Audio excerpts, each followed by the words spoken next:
Con nó mở ra tí nè. Wow, tắt ra căng nó liền. Con. À. Dạ. Bàn tay nè. Dạ. Có bàn tay nó nè. Dạ. Chú bàn tay nó. Dạ. Mama. Wow, chả tăng luôn à. Có mà chú bảo là số to tí tiết cho tỏ nữa nè. Hả chế? Cà phê. Tả bao. Mama ướp bài á?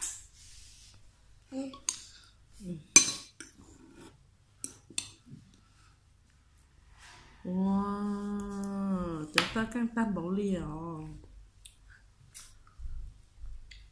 Có những pin hay có căng một nó nè. Chú Linh đã phó trẻ. Trẻ tú ha. Nè. Lại mềm mà đi. Cái gì hả? Chỗ cu à.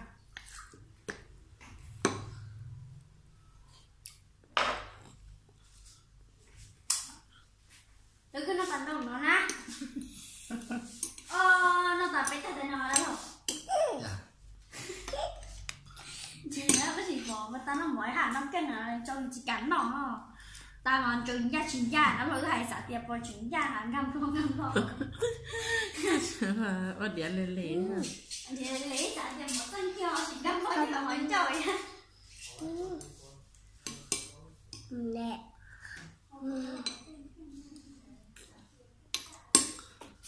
Thôi nữa mà, thôi nữa chứ mấy là chú Lý mấy chị nào, con là mấy chị nào, mấy nhau ba, nó mấy nhau ba, căng na, từ cao rồi trả tay kia nè, nó rất trả hàng thế mà, nó rất trả hàng thế, nó Ua lửa chạy căng tầm bộ liều.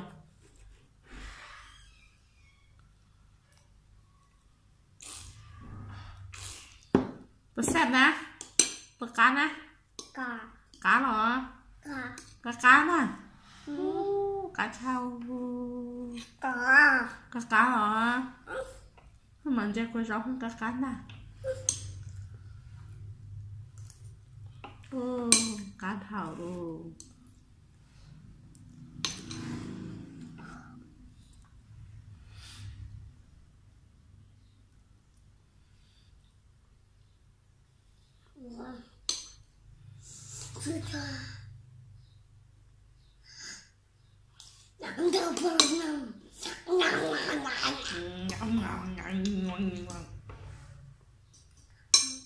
Hả? Chín nào là? Nào là? Nó chín nào? Non à? Urong bóng nè, bóng cầu đáy mấy chục bán nè. Urong lô tay bóng plệ, mấy mắt tay chế chế mù vừng à. Chín rúa, chín cân rúa. Chín chè cắt. Chè cắt tầm bố đi hổ. Cho cả tay phải chè nữa ta. Phương tế đâu, xông xây đâu. Cắt hàng chè xông xây đâu. Nếu tôi xuống đó chập là cha tê xa.